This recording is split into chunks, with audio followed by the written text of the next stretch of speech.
ఎందుకు దారి తెలియదు? గుడికి వచ్చిన దారి నీకు తెలిస్తే ఇంటికి వెళ్ళే దారి నీకు తెలియాలి కదా. అంతేకాని ఏదోనండి నడుచుకుంటూ వేరే దారిలోకి వెళ్ళిపోయా. ఏదోనండి ఆ టైంలో తెలియకుండా అలా జరిగిపోయి, చాలా మంది మాట అంటారు అలా జరిగిపోయిందంట. జరిగిపోవటానికి నీకు తెలివి లేదా, ఆలోచన లేదా, జ్ఞానము లేదా, బుద్ధి లేదా, విమర్శ ఇతరులు చేస్తే విమర్శిస్తాం, నువ్వు చేస్తే అయ్యో అని చింతించాలా? తప్పు కదా.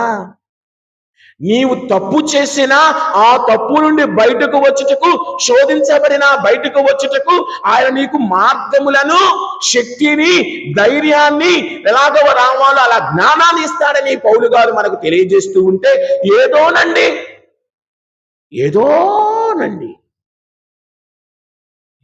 ఏది ఎక్కడ అంటే నీవు నేను చేసే దానిలో సగానికి సగం